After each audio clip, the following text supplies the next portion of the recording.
Welcome to the My Narrative podcast. I'm your host, Yafa Aris. The following is a conversation with Matson, former Navy SEAL turned entrepreneur. Sean is now the co-founder and CEO of MATBOCK, a company that is run by retired Navy SEALs and whose staff also former US military veterans. The company creates and develops products that fit a need in the real world, whether it's hunting, camping, hiking, going on adventures, for law enforcement and for soldiers who are at war. Hi Sean, thanks for coming to the My Narrative podcast. Hi, how are you? Yeah, good. Really great. Based in Europe, and I think you're on the other side of the world, right? Yeah, we're on the other side of the pond. We're here in Virginia Beach, so just finishing lunch here. Sweet. Well, it's evening for me, but great to connect with you. So let's dive right into I guess the topic. Before chatting about entrepreneurship and I guess your new journey and what you've been up to recently. Obviously something that that's quite, it's such a profound probably experience. You are a former Navy SEAL, right? Yeah, correct. I ended up doing 13 years. I did 10 years active and then another 3 years in the reserves.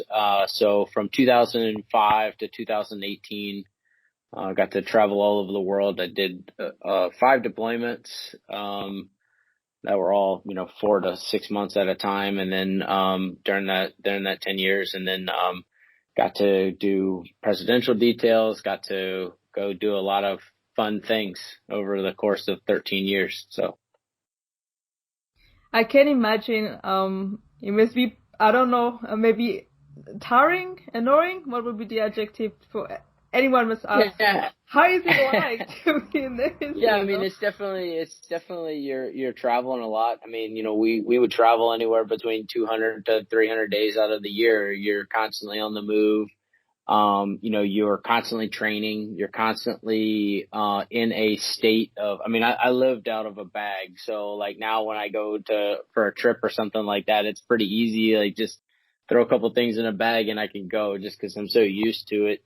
That little bit and having to pack for a lot of different environments. There was times where you would go somewhere and then all of a sudden things would change and now you're going somewhere completely different. So, even though I even teach this for my kids now, it's like, you never know where you're going to go. And like, I'll throw a bathing suit in there, even though it might be cold, but you never know if there's like an indoor pool somewhere or something. And you're like, hey, I want to go do some swimming so you can enjoy the amenities that you get sometimes when, you just wherever you end up falling. So that's awesome. And like I said to you earlier, I was generally pretty excited to just chatting with you because I'm very much into sport. I think it's important as human to, I guess, challenge whether it's our mind, whether it's through or via physical challenges and I've always kind of admired the training that Navy SEALs go through, and it's quite remarkable. And so, what did you decide to become a Navy SEAL? Yeah, I wanted to since the age of 12 for me. So really early on, I wanted to become a SEAL. I thought that it was something that one, I wanted to serve in the military. So let me first start off. That was from really early on. I fell in love with Top Gun and was like, wanted to be a pilot at first. But then at the age of 12, I was actually in California and I saw these guys running down the beach and I was like, man, that's something really cool. I want to go do that. And so it really, just from that day, I was like, okay, that's what I'm going to go do. And I just stuck to it and kept doing it, going through and just setting my goals to achieve, becoming a SEAL. Yeah, makes sense. Totally super laser focused and discipline, and I guess the right mindset took you there. I'm sure everybody asked you that question. Tell us about Hell Week and what it is, maybe for listeners that are not quite familiar with the training that you have to go through with your other with your former teammates at the seal? Yeah, so I mean, Hell Week is basically the best way to explain it is it's I mean it's hell. It's so it starts Sunday afternoon, and it goes all the way till Friday afternoon around. So basically Sunday after lunch sometime, they take away your watches, so you kind of don't know what time it is. I know it was before dinner, it was after lunch, and sometime mid afternoon, I'd say Sunday, they start Hell Week, and then that goes till Friday, again same kind of time, mid afternoon time frame, but you're constantly moving. So they're working you out. You're carrying logs. You're working as a team. You're paddling boats. You're in the surf zone. You're just cold, wet, tired all week long. And you only get to take like a short nap on Wednesday. So, the best way to think about it, right? So this week right now, we're on Tuesday. But think about this, like when it gets to Friday afternoon, think back all the way to the Sunday and think about all the things you got to do and all the sleep you get and all the, free time you get, even if you're extremely busy and you're an entrepreneur and you're doing a lot of things, like all the time you get to yourself and, time you get to, eat when you want to, drink when you want to, and all these things like that. And then think of that all being gone away for an entire week. And, oh, by the way, like I said, they're making you carry boats on your head. You're carrying logs. You're doing squats. You're running. You're doing a lot of physical activity for the entire week. And so, they keep you busy. That's for sure for the Hell Week. Yeah. And I mean, you just said, yeah, it was Hell Week, but now you must feel like paradise, all this comfort of normal life, right? Yeah. Yeah, I mean, so our class started with like 130, I think, or 140 people, and we graduated 19. So, I mean, that just shows you, I mean, that's a normal class size, only about 15% actually make it through, the class when they do it. So what consistent characteristics, you found within yourself and even the others that have succeeded through that? Yeah, so we kind of make a joke. I mean, the Navy spent, millions and millions of dollars to try to find and like study all these different people and say, how do we recruit better people to be? Like, what do we need to recruit? And so we would always make a joke like, look, you don't need to spend all this money on recruiting. All you got to need to do is find someone that can pass the PT test, that is also probably has like a mild case of ADD or ADHD or something like that, because like as soon as it started to suck, you're just like, oh, look, a butterfly. Oh, and you just forget about the pain that you're going through at the time. So you just push right through it or whatever. But, and all joking aside, it's like, you do see these guys that just kind of have that extra gear, and they're just, I always look at it as, no matter what, it's going to come to an end. Like, we're in COVID right now. COVID's going to come to an end. That's already starting to see. We're already seeing more and more light at the end of the tunnel. But people get so focused when it first started, like, when's it going to be over? When's it going to be over? For me, I went into the mindset with, I can't control any of this. This is outside of my control. I'm not going to worry about it. That's it. Like, if they say to do this, I'm going to do it. If they say not to do it, then I'm not going to do it. I'm not going to sit here and worry about it. There's nothing I can do, and it's outside of one, even what I want to worry about, because I don't I worry about plenty of other things that are more in my control, my business and making sure that's successful. Almost 40 employees that we have, those are the things that, my family, those are the things that keep me up and things that I worry about, because our success and our failure is on my shoulders and my business partner's shoulders. Yeah, totally. So is it fair to say that ultimately it's all about the mindset that you have? You don't necessarily have to be strong physically, and of course you have to have a minimum baseline, but it's all up there. It really is. And, I think, anybody, I do, like, if you can pass the standard PT test that they give you, you can make it through. And we saw guys do it all the time. There was guys that were so much faster and so much stronger and you know, in terms of physical fitness ability, stronger and better than I ever was, but you know, they quit. And then there's other guys that were, you know, not as strong and you know, struggled on every run, every swim, all the push, you know, I mean, they were always struggling, but those guys didn't quit, you know. And it's like, so, you know, there's guys on both spectrums, and that's what I said, you know, it's like they have the baseline, right? They could all pass the basic test, right? But like both sides of them, they just, the guys that make it through have that ability to just know, okay, it's going to come to an end. The guys that don't make it through can't ever, you know, accept that. Their accepting of it is quitting, unfortunately. Wow, very inspiring. And for you personally, looking back, what was the most hardest or most challenging thing? Was it everything's relating to the physicality of it, the fitness, the mental, a combination of everything, being away from your family and loved ones? What was the most challenging part?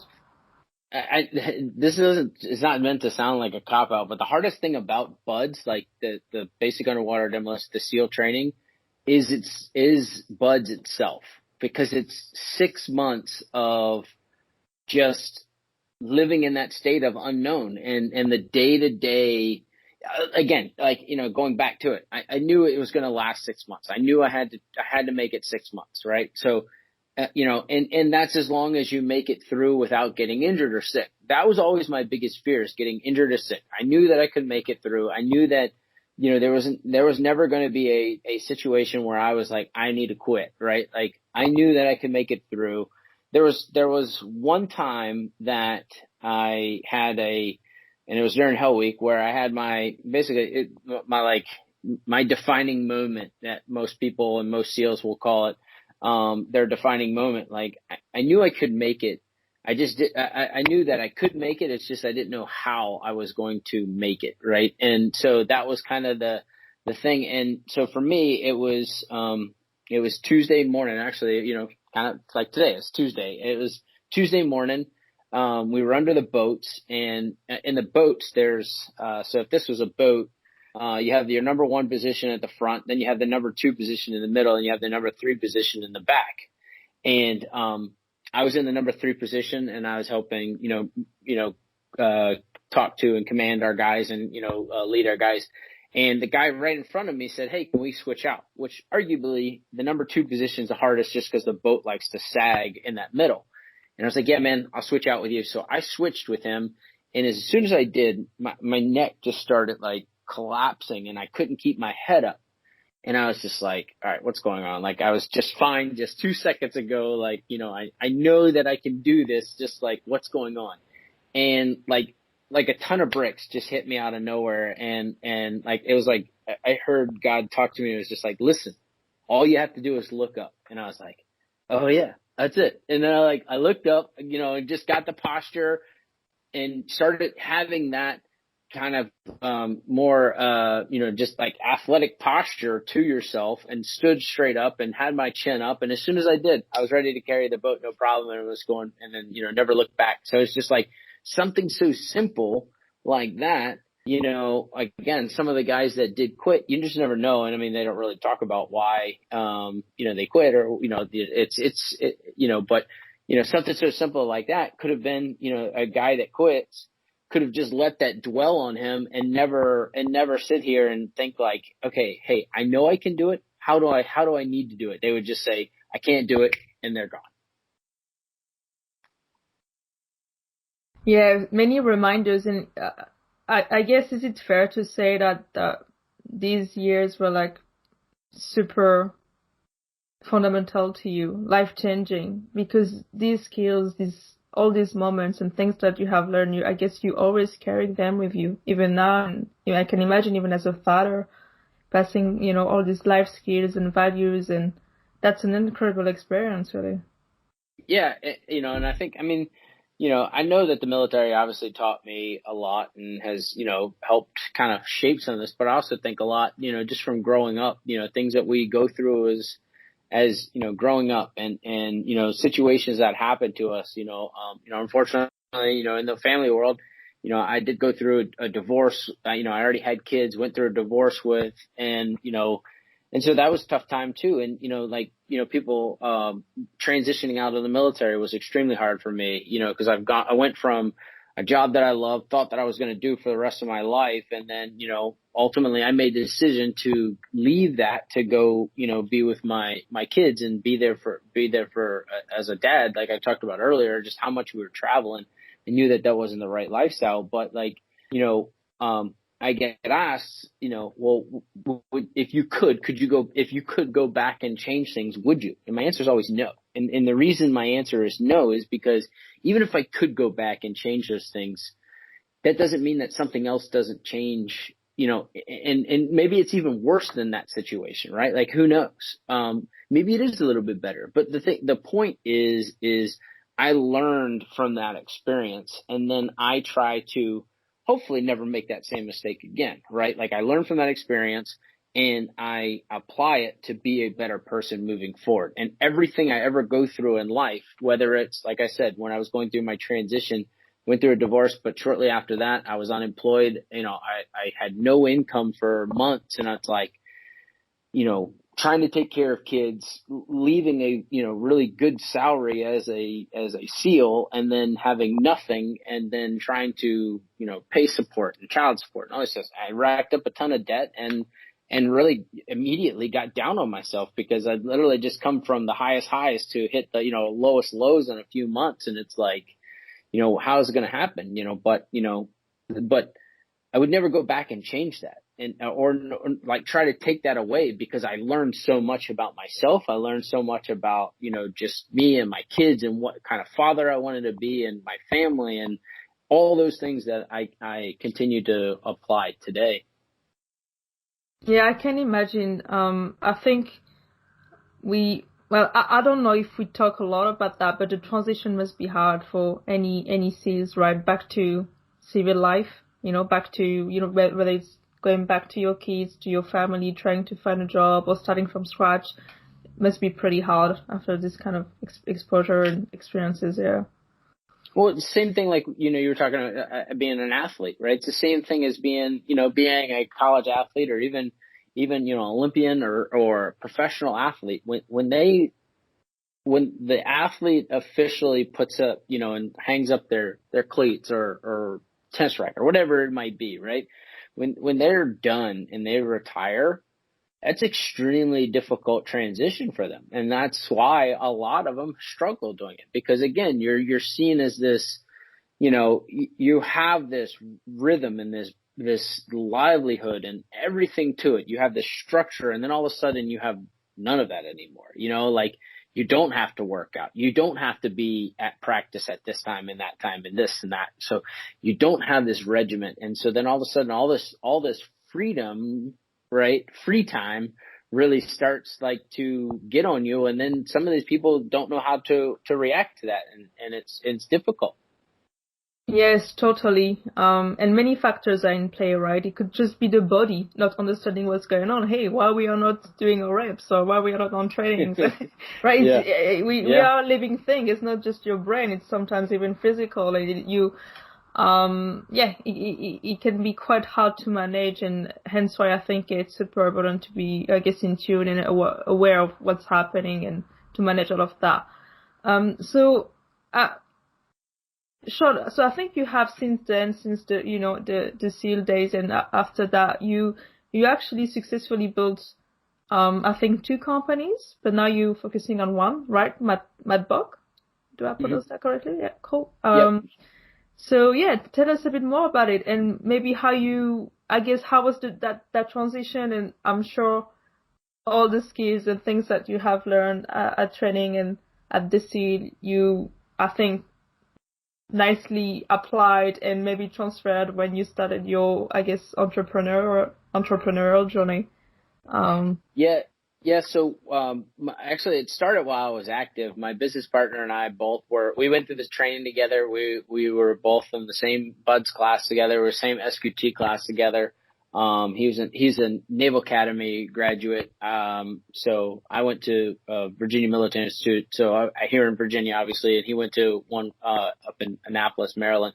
But he and I became business partners. We had this idea of a new cargo net system, and wanted to get it patented and then sell it to the government and, walk away, multimillionaires. That was the dream in 2006 timeframe. As we started trying to figure out this path, we just kept getting told by people, go build it, go build it, go build it, go build it. And finally, from 2006 to 2010, we just kept kind of taking these meetings and meeting with mentors, meeting with investors, and just kind of trying to figure out what we wanted to do. So 4 years plus, like I said, I mean, we were still active and we were actively deploying. We were gone a lot. So there wasn't a lot of free time to really work on it. But we definitely took the slow road, to try to launch something. And so from 2006 to 2010, we were just kind of coming up with what we wanted this company, really this product to be, and how we were going to get it to the market and ultimately sell it. And then it took us another 3 years till almost 2013 to really actually get the product made and on the market. Funny enough, that one product we haven't sold one of yet. So the product that launched the company MATBOCK, we haven't sold any of them yet. But it's one of those things that it allowed us to understand how to manufacture, how to get IP, how to build a company, how to build products, manufacture, just all the legal to it. Everything that we needed to do is all in that one product. And so we stayed laser focused on that one product. Let's get it to market. And that was always the thing. Let's get it to market. Let's get it to market. Let's get it to market. And as soon as we got it to market, we were able to bring almost like 5 or 10 products within like months. And it happened so fast because we already had this roadmap built and said, oh, well, if we want to get this made, we need to go to these guys. If we need legal, we need to go to these guys. We need this, and so it was just very easy to start plugging and playing things.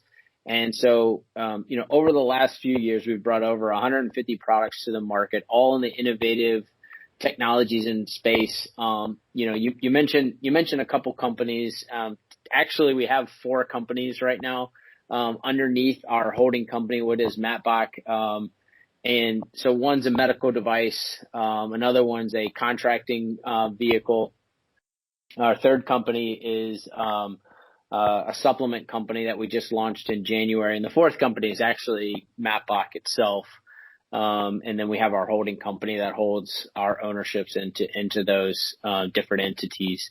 But again, it's all in our sphere of expertise, and what we like to bring is innovative technologies and products that disrupt the market. So, our medical device, it's a medical device, but it really disrupts that industry. And so it's going through some of the FDA process and things. And then something as simple as a supplement, for example. What we did was we made these little sachets. So this is our pre-workout, but this is a liquid and it's not a powder.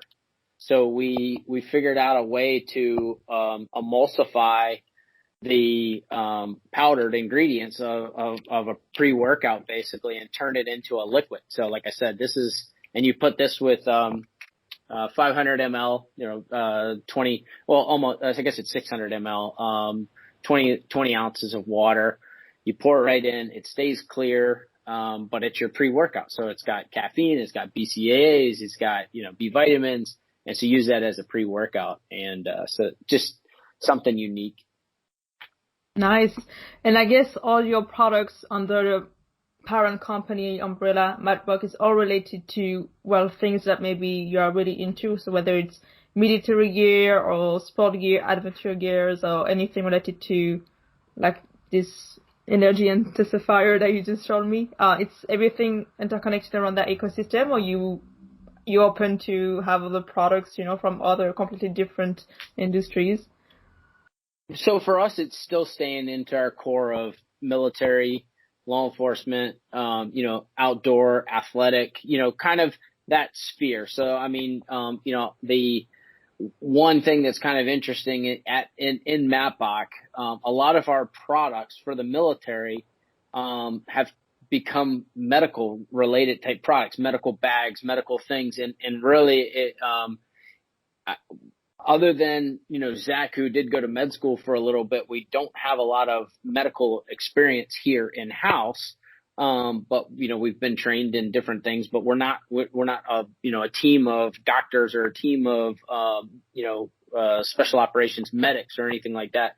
But they just continue to gravitate towards us because I think, one, they like our products and some of the materials that we use and how we bring things to the market so quickly, but also the fact that a lot of times in the medical space, they're able to tie requirements to things and get things pushed through quicker because it is a life-saving type product. So, it's a little bit easier for development sometimes.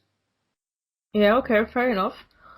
I don't know if you saw, but I speak to quite a few people like in the tech industry or leaders, that don't have any military background.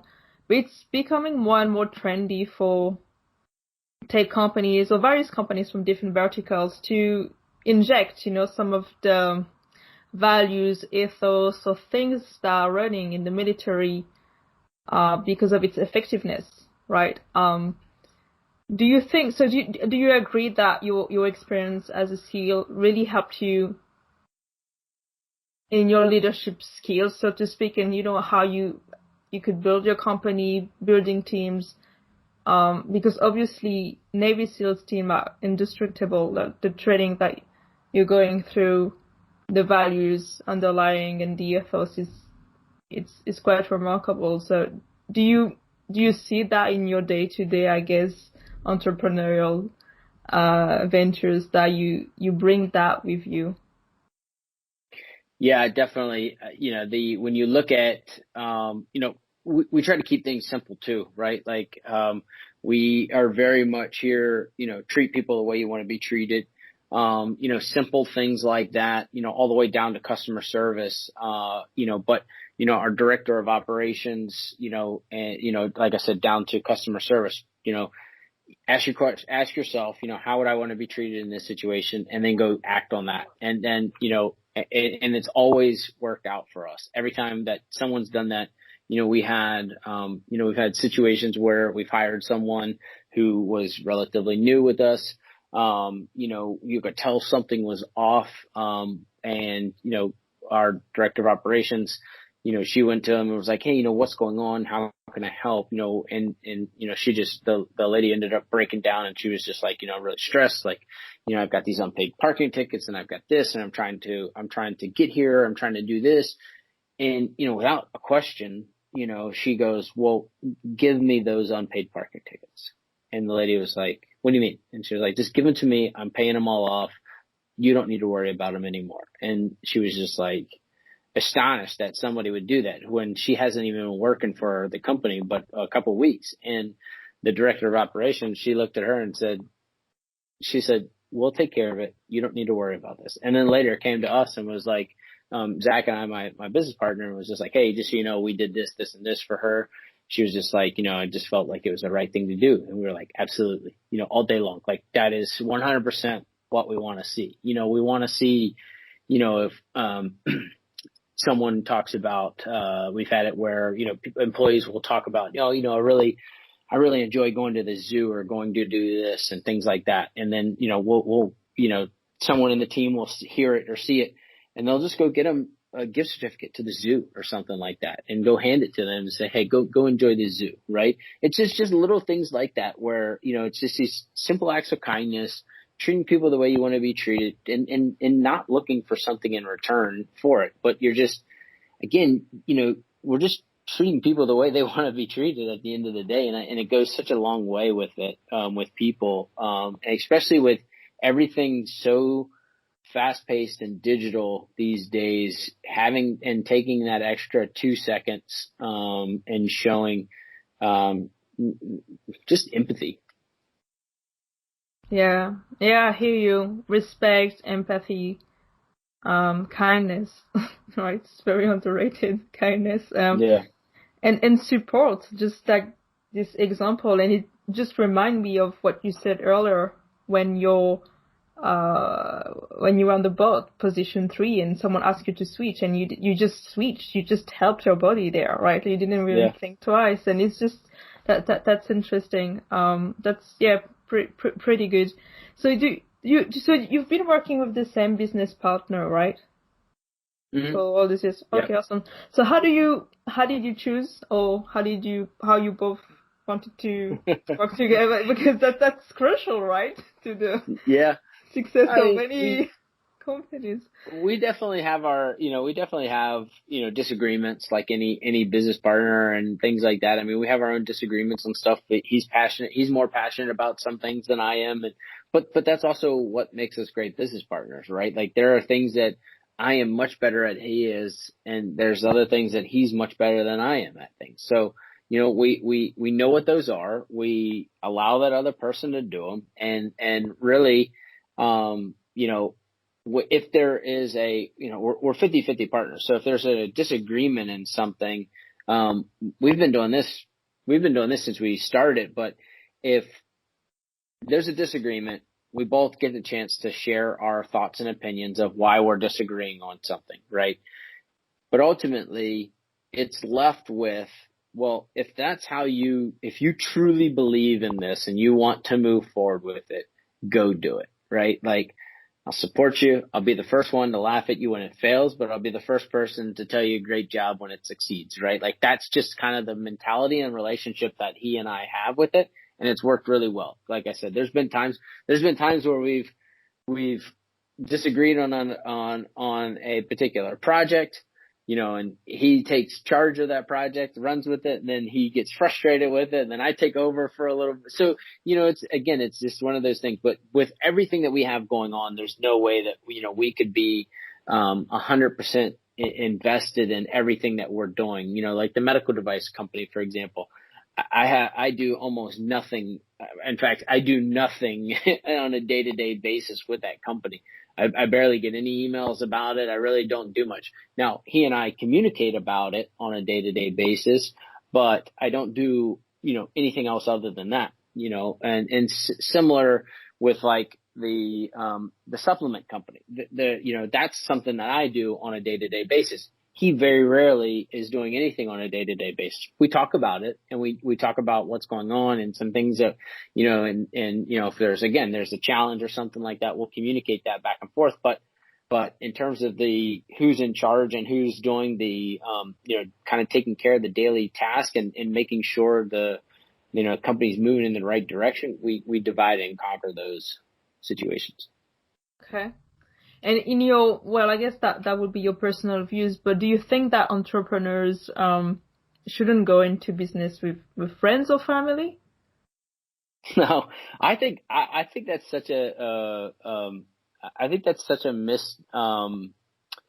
don't know the right terminology for it, but I think people get so wrapped around the axle, like, oh, well, I'm going to have this tough conversation with a good friend of mine or a family member. Where for me, I'm the complete opposite, right? Like, yeah, I don't like to have those conversations, right? But if you're talking about someone you want to go in business with, you want to share successes with, you want to share failures with, you want to, someone who you can trust, it's like, well, that's my best friend. That's a family member, right? Like those are things that you do. Like I don't trust everybody that walks into the door.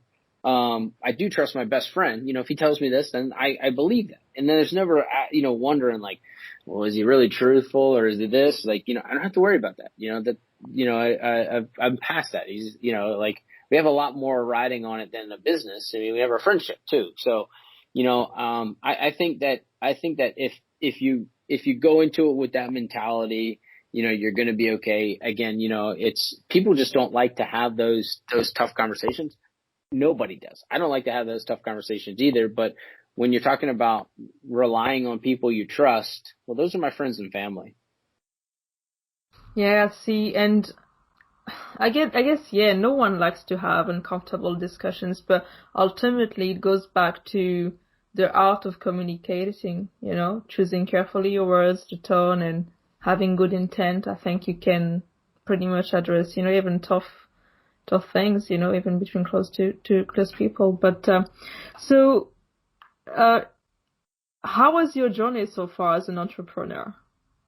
Any learning curves? Was it a nightmare, or tell me about it? Yeah, I mean, we've learned a lot. I mean, we'd be here all for years talking about all the different things we've learned and things like that. For us, we've been very blessed that we've been able to continue to grow every year, no matter what the situation was. Last year, we were able to grow all the businesses through COVID. We were, in years prior to that, as different things are, changing, military right now, a lot of drawdowns, a lot of people are, industries are losing business. We've been able to grow and really grow at a really great rate. Like I said, we have almost 40 employees now between the company.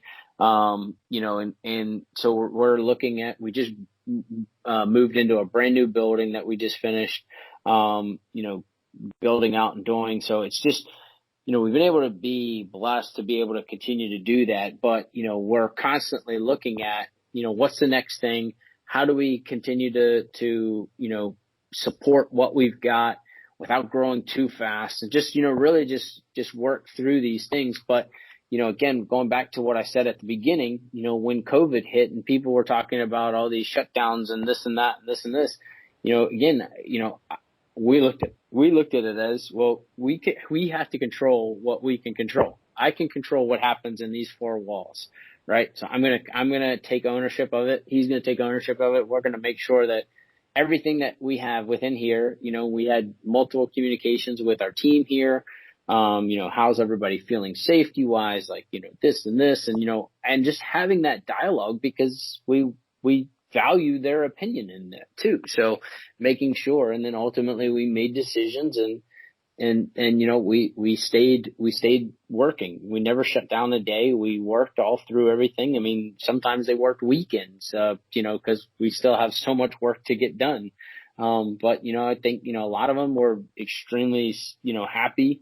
They've continued to be happy with, not having to worry about, their job, because they enjoy what they're doing. They know they're making a difference, and they know we value them as people, and not only as employees, but them as people. Yeah, that's pretty cool. And you have about 40 people in your team. So how did you go about team building, and do you have a shown approach for that, or is it just again all about the values, like you've mentioned, like the right ones, right, and the right environment and atmosphere for your people? Yeah, so we just actually hired a GM for MATBOCK to help with everything. And again, just really the focus is one. I've never done manufacturing at this level, right? I know how to lead people. I know how to do things, but I don't understand all the little intricacies of scheduling and manufacturing like he does. And exactly why we hired him. He knows way more about that than I will ever know about that. He's got the expertise. He's got the training. So it makes sense to bring him in, so create those teams of people that help fill those gaps that, you don't know how to do, because we don't know how to do it all. Like I can do some basic, and talk about this with like people that are looking to just get started, right? Learn skills. Like if you're getting ready to start a company, learn some basic skills, learn how to do some, how to remove a background from an image, how to do, basic, like,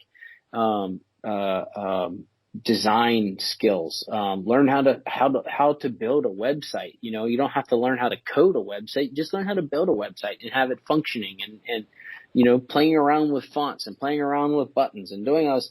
But learning a simple skill like that will help you tremendously, because if, I have an art department now, like if they're busy with something, but I need their help, like I can get it to a maybe 50 or 60% solution, hand them that, and hopefully then it takes them less time to do it.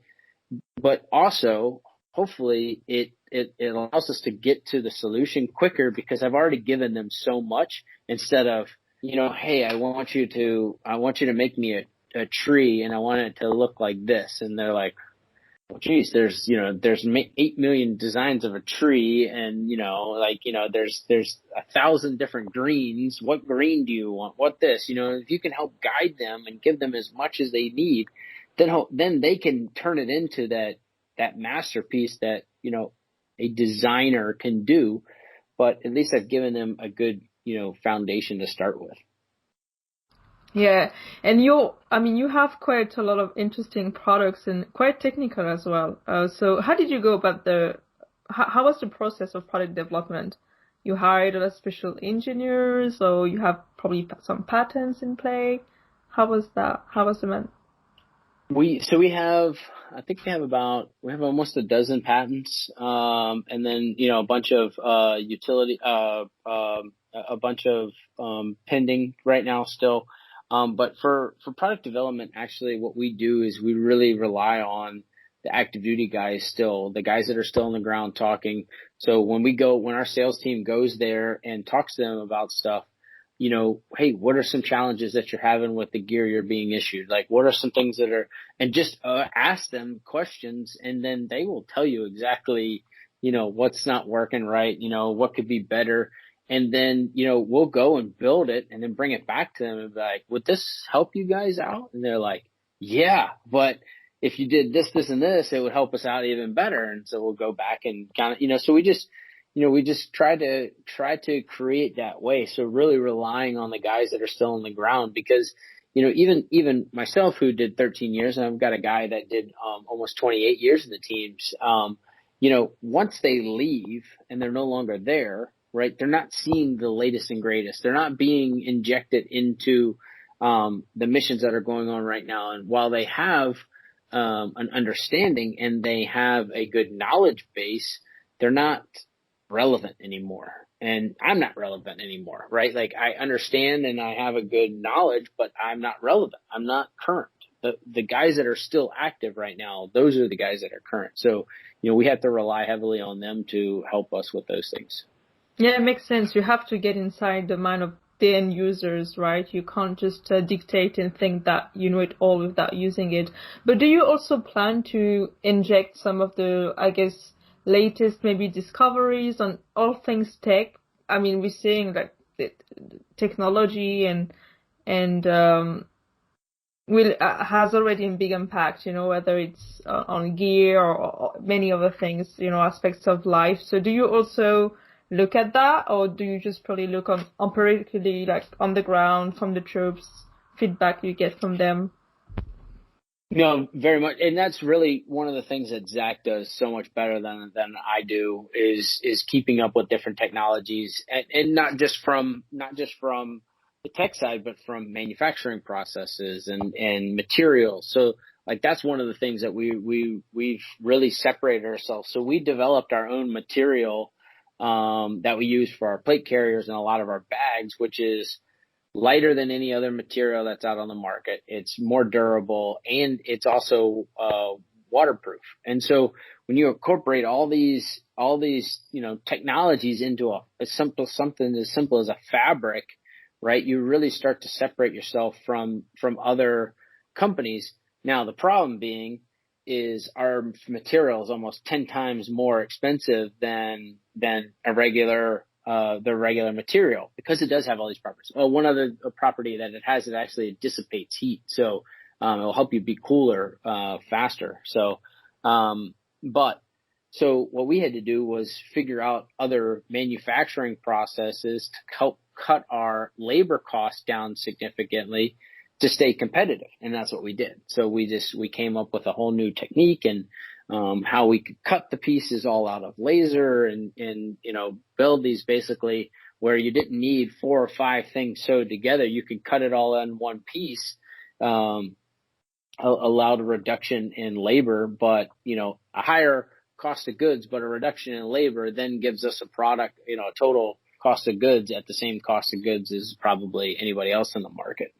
Yeah, it makes sense. And do you think, Sean, that because I think all your products are actually made in the USA, right? And do you think that's your differentiator, or are there any other differentiators for your products? So for us here in the U.S., any company, if you want to sell products to the U.S. government and military, they have to be made in the United States, all the way down to the thread. So there's it's called the Berry Amendment. It's actually by law, everything has to be sourced here in America and made here in America. And you can get into some deep trouble if you try to cut corners with that or buy, even thread from another country. Now then that's for anything like soft sewing fabrics wise. There's other things like, plastics or, metals or other things like that. So like with other countries. So if you're like a trade compliant country, which obviously the UK, Germany, France, Spain, Australia, like all of these countries, even like Japan for like electronics and things like that. So there's countries that are become trade compliant countries with us where we can source materials from that country so long as like there's not a viable solution here in the US. And then that is all dictated by contracts and other things like that. But for example, one of our best-selling products is actually a night vision goggle accessory that allows you to see it auto focuses. Well, the lenses for that, the internal lenses for that are actually made in Germany, and there's nowhere here in the United States that can make them. We had companies try to look at them. We had dental tool companies try to look at it, and they're like, no, it would be much cheaper for you to buy them in Germany. And it is, because they're a camera lens manufacturer for some of the largest camera lenses in the world. And so they already have that facility and manufacturing process nailed down. So when we come place a small order for them, but pretty large order for us, but we'll place an order with them, we get them in a few weeks because they already have that process nailed down. And so we don't need to try to reinvent the wheel. Wow, sounds like a logistical nightmare, a lot to manage, right? That's why we have a team to do it. I don't have to deal with any of that right now. Yeah. Oh boy. So you distribute your equipment and products to so who are your customers? The government? Do you have any like specific distributors? We do have some specific distributors here in the U.S. and actually all over. There's one, actually our UK partner, is a company called Level Peaks. They're in, not Hearth. I can't think of the name right now, but, they're our partner there in the UK. We've been with them for years now. They're great people. We're in constant email with them back and forth on a weekly basis, talking about different things. They order quite a bit for us, but for all the special operations units there in the UK, even some of the larger, more conventional units, they're buying some of our gear. Obviously same thing here in the US. We have, quite a good, order or, customer base from the special operations community. So anybody within SOCOM, the Special Operations Command, but as well as just regular conventional forces too. So, we're seeing customers from all sides. Okay, cool. And so what's next for your company? Or too soon to? Yeah, no, really, we're continuing to see growth. We still have so much more to do. In terms of some big things coming up, our supplement company, right? We'll have our first year underneath us this year. We've almost shipped over 10,000 orders already, and it's not even 5 months. So, we're quickly, we're over 100 orders a day from that company, and it's just growing really, really quickly. So it's cool to see that. And then our medical device company, I'm really excited to see what the future brings for that. There's already so much positive that are coming from the initial clinicals and trials that we've been doing with it, that once it does is able to go out and actually become a a legitimate FDA approved product, it's just really going to be exciting. Yeah, sounds like already a lot of exciting things lined up for you. So how do you maintain the skills you've learned, from your former life as a Navy SEAL? Do you still train? Yeah, I mean, I work out almost every day. Like anybody, I try to take some days off here or there, but for the most part, I try to work out more days than I don't work out. I'm constantly trying to learn new things, whether it's YouTube or articles or, just audible books or books. I just try to consume, different things on different topics, from leadership to mindset things. Those are all very interesting to me. So I just try to continue to consume information and just and learn.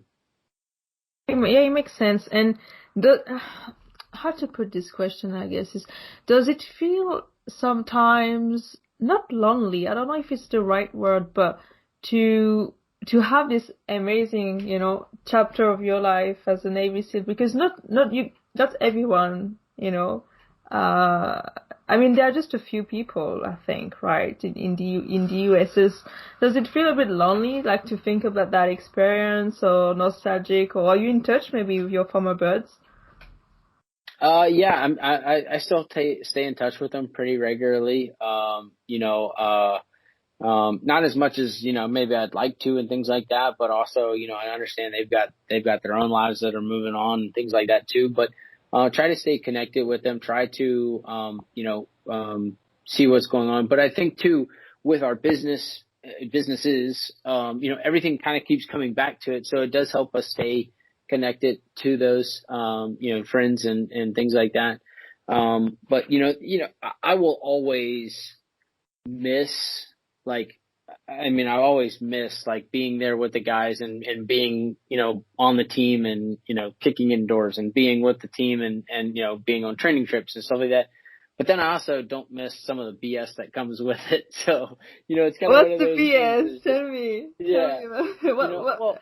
Well, just like, I mean, anything. I mean, there's plenty of things. I mean, just any sports team or anything like that. Whenever you're dealing with it, just, there's always, BS that comes with it. I mean, there's BS that comes with running a company. There's just, just how it is. So I miss, going out, hanging out with guys, shooting, going skydiving with them, that camaraderie, right? But then like I said, the BS part of it would be going back to the office and having to do paperwork. And it's like, man, I don't want to do that. I'm glad I don't have to do that. I just want to do the fun stuff. So, it's just some of those things or, it's like, oh, well, now you have to go stand at, formation because of whatever. And it's just like, man, I don't want to go do that for 2 hours.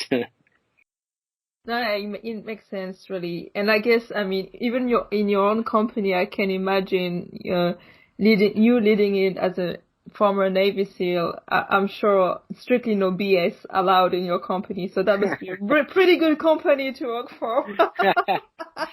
I'd love to say that's true, but it's like anything. There's plenty of BS here too. So unfortunately. Yeah. So. Okay. Yeah. All right. Fair enough. And so.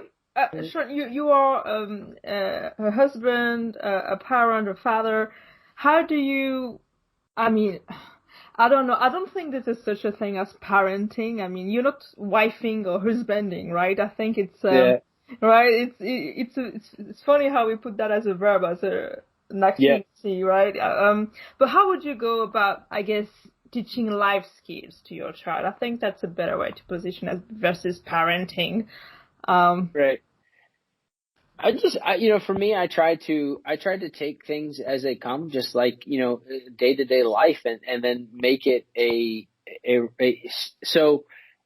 mean, the best example will be, like things going on with COVID, right? Okay. They get told this, and this, and I share with them, my thoughts and my opinions to it. And then I say, this is what we're going to have to do. I know that, things wear off on them. I've had times where, my kids, well, for example, a couple weeks ago, my son was like, and this isn't the first time, they try to do this every, couple weeks or a month or so. My son, it was a nicer day. He was like, hey, Dad, on Friday, can we put up a lemonade stand? I want to sell some lemonade. So I was like, sure.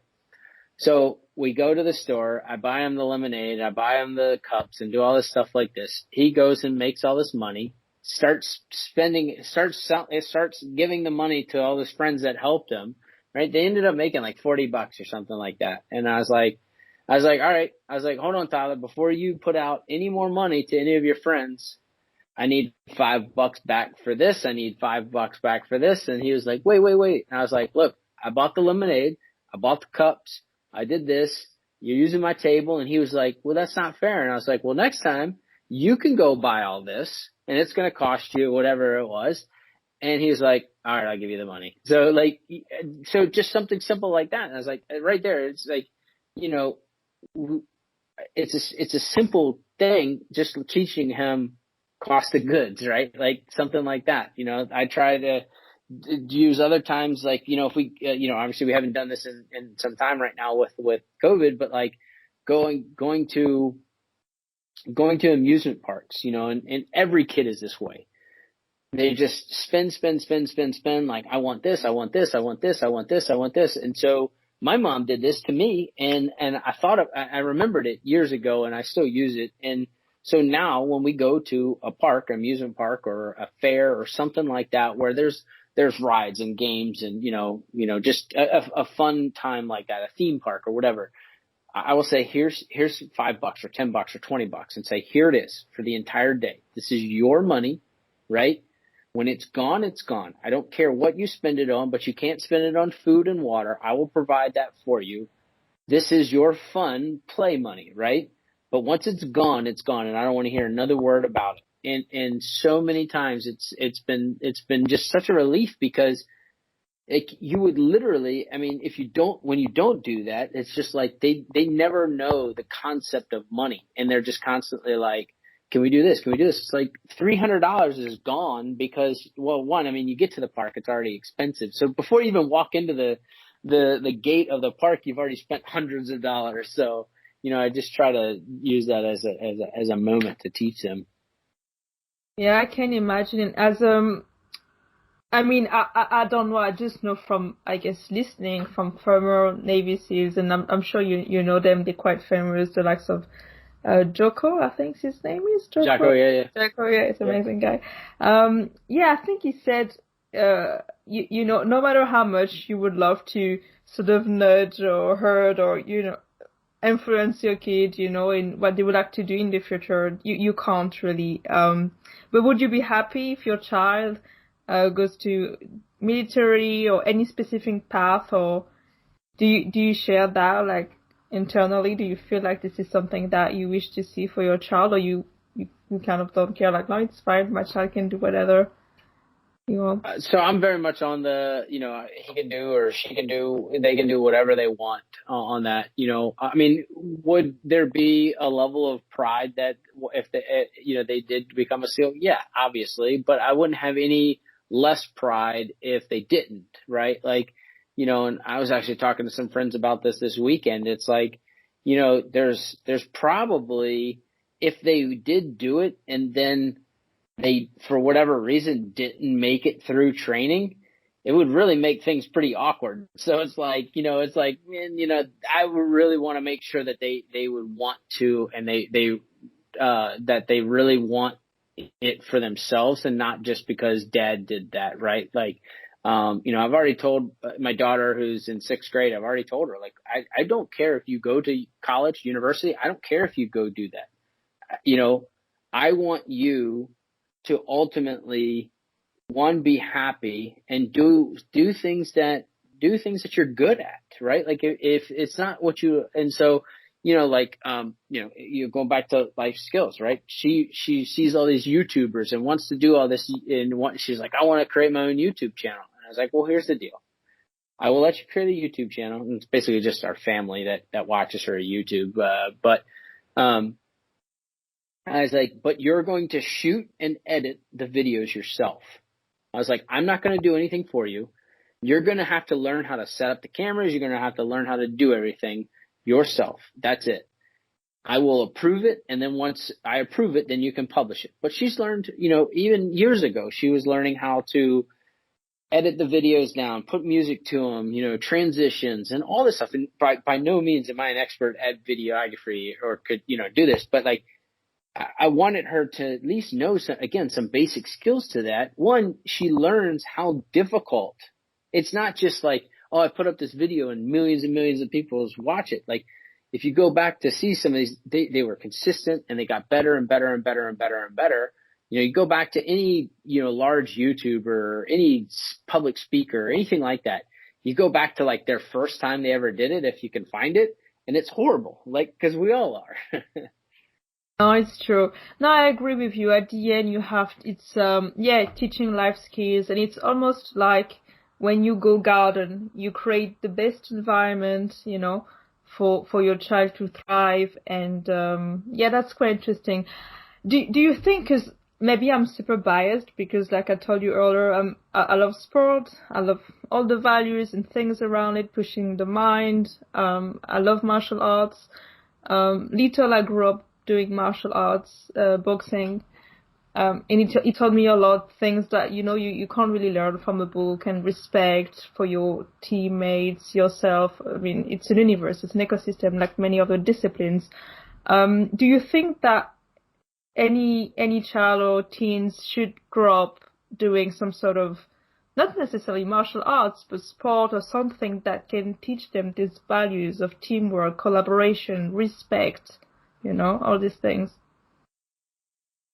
Yeah, I mean, I'm probably similar to you, right? I'm biased to it because I grew up playing sports and things. I think though it's all in, again, it's all in who's teaching the sports too, right? Because you can have really bad experiences with especially little league and things like that, or just junior sports. One thing that I think that isn't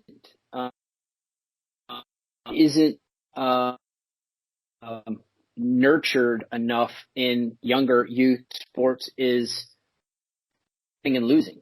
There's too many people just saying, "Oh, well, if you try your hardest," and it's so wrong. It's like it's not like you can try your hardest and still lose.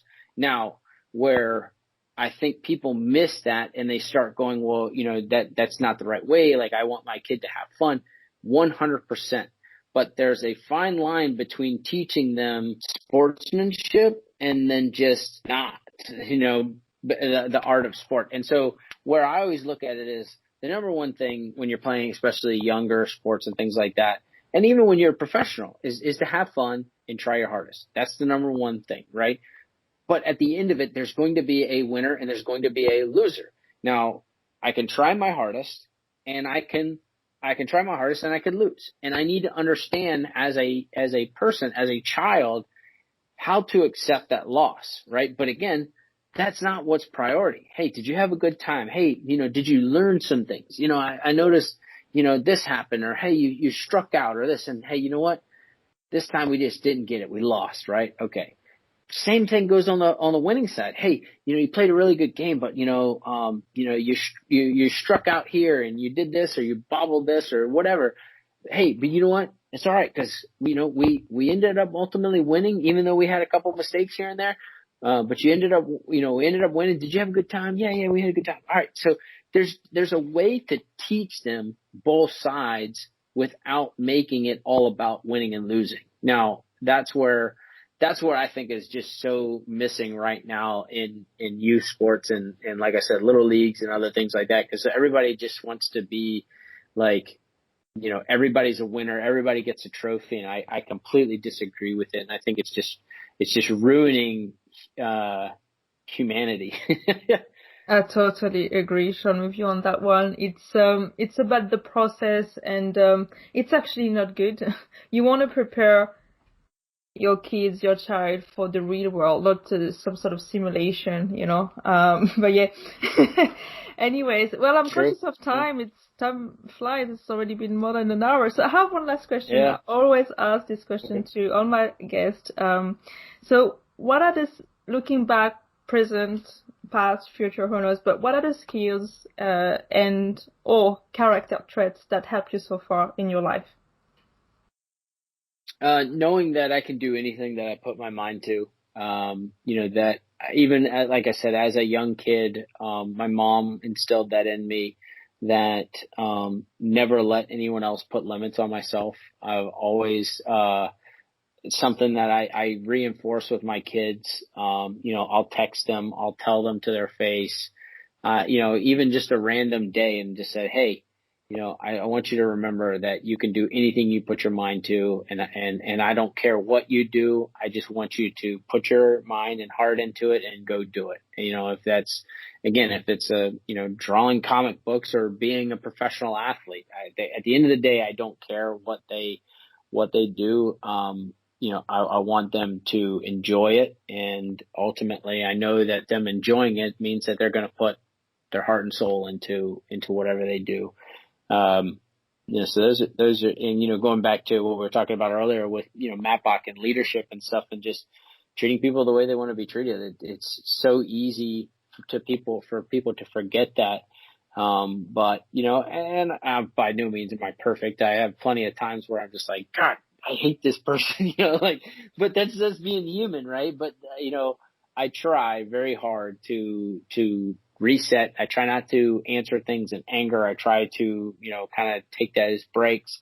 I work out regularly to help myself be grounded, help myself, really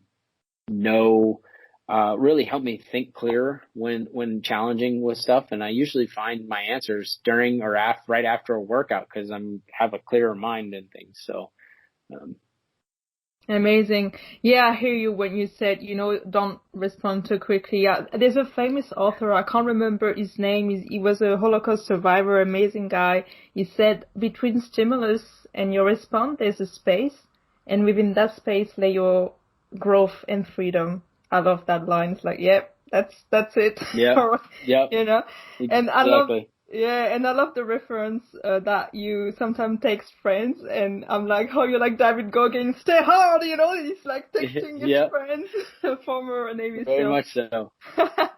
I like that. I should do that more often to my friends. It's true. It's just good. Like I said, it's good, and people enjoy that. And, and sometimes, someone told me this once, and I so believe it.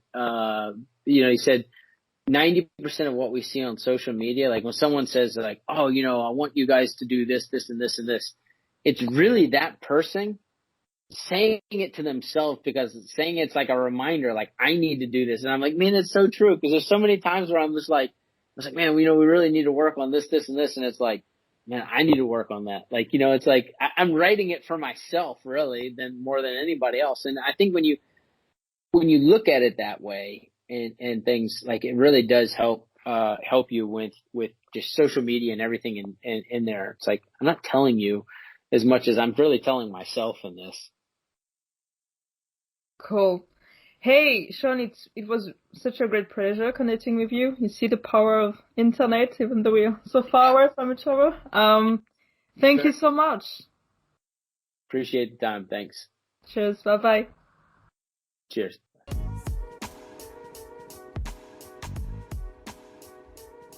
Thank you for listening to the Mind Narrative podcast. If you enjoy the content, we welcome your support by contributing on Patreon. Find out more at mindnarrative.co.uk. Bye.